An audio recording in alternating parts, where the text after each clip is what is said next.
देखिए ये प्रश्न बहुत बढ़िया है। 18 सेंटीमीटर व्यास वाले किसी तांबे के गोले से, एक गोला है,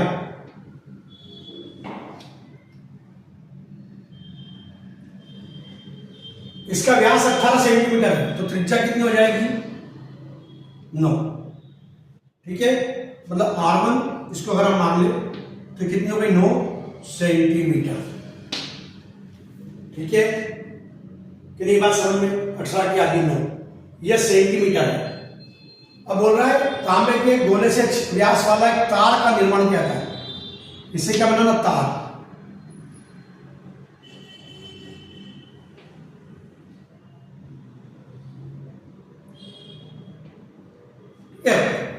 अब ये तार बनाया तो वो कह रहा है कि इसकी लंबाई जो है, लंबाई मतलब ऊंचाई, ये ज्ञात करना है। और 6 mm व्यास है, 6 व्यास 6, तो त्रिज्या कितनी हो गई? 3 mm। अभी 9 सेंटीमीटर है, या तो इसको मिलीमीटर में बदलो तो कितना हो जाएगा? ये 90, 10 का गुना हो जाएगा mm। समझ में आया इतनी चीज? अगर ये चीज समझ में आ गई हो तो अपन आगे बढ़े। ठीक है, अब अपने को क्या करना है कि गोले से आपको बेलन, ये क्या बेलन है, इसमें बदलना है। तो गोले का आइकन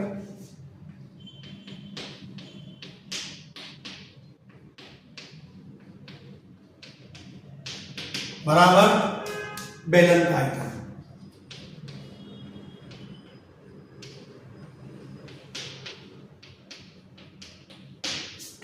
गोले का 4/3 पाई R1 क्यूब है ना, क्योंकि हमने इसको R1 माना है।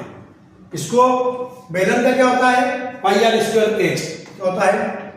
पाई R स्क्वायर H। अब R मतलब R2।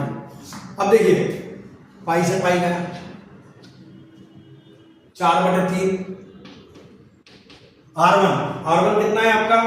अगर मिलीमीटर में लेंगे हम तो 90 हो जाएगा, है ना। तो 90 कितनी बार है? 90 गुणित 90 गुणित 90 बराबर R2 कितना है? 3 mm, है ना। तो 3 गुणित 3 गुणित H।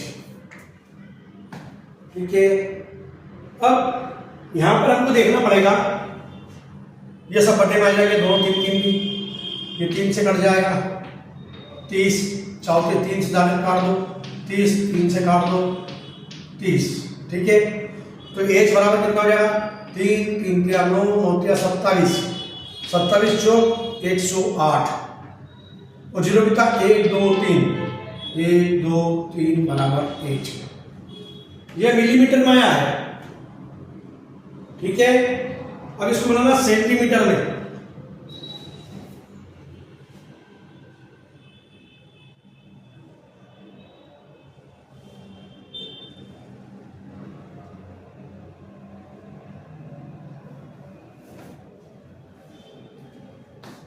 मीटर में इसको चेंज कर दो तो मीटर में, 1 मीटर में कितने मिलीमीटर होते हैं? देखिए आप ये भी ध्यान रखिए, कुछ चीज ऐसी है कि जैसे 1 मीटर 100 सेंटीमीटर, मालूम है कितना होता है? 100 सेंटीमीटर। और अगर 10 का गुना कर दे मतलब 1000 मिलीमीटर। मतलब अगर 1000 मिलीमीटर है इसका मतलब 1 मीटर।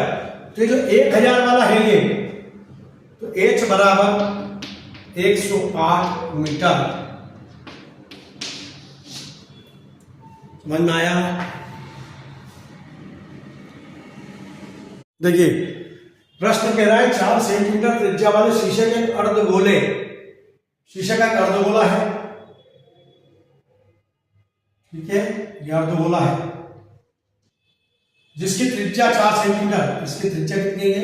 अर्धगोले की 4 सेंटीमीटर को 72 सेंटीमीटर ऊंचाई वाले लंबवृत्तीय शंकु में बदला जाता है या ढाला जाता है। तो इसको ढालेंगे काहे में? शंकु।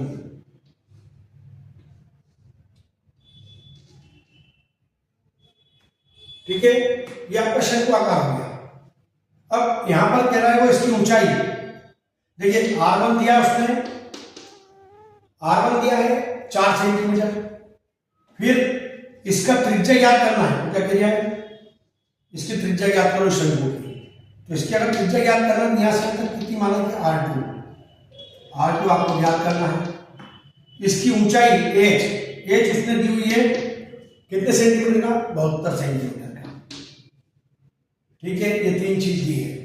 किससे क्या बनाना, अर्धगोले से शंकु बनाना। तो अर्धगोले का आयतन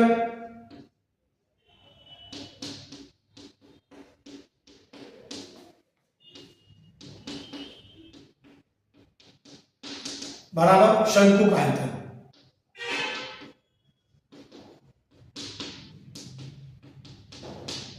अर्धगोले का आयतन 2/3 पाई R1 क्यूब, क्योंकि हमने इसके लिए R1 माना है। शंकु का 1/3 पाई R² H, और R मतलब 2, इसकी त्रिज्या हमने R2 मानी है। 3 से 3 गया, पाई से पाई गया, तो 2 गुणित R1 कितना 4 है, 4 कितनी बार 3 बार, 4 गुणित 4 बराबर R2²। H कितना है 72। समझ में आ रहा है कि नहीं आ रहा है। अब इनको हम काट पीट देंगे, ये 72 को नीचे ले आएंगे, तो 2 गुणित 4 बटे 72 बराबर R2²। 2 से काटेंगे तो 36, 4 से काटेंगे 4 9 36, तो R2² बराबर 4 गुणित 4/9।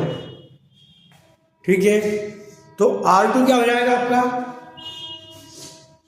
R2 बराबर 4 गुणित 4 में से इसका वर्गमूल निकालेंगे तो केवल 1 4 आ जाएगा, 9 का वर्गमूल 3 आ जाएगा। 4 में 3 का भाग देंगे तो 3 एकम 3 दशमलव 3 क्या लो 1.33 सेंटीमीटर R2। ये किसकी त्रिज्या आ गई, ये आपके शंकु की त्रिज्या आ गई। ठीक है, क्लियर।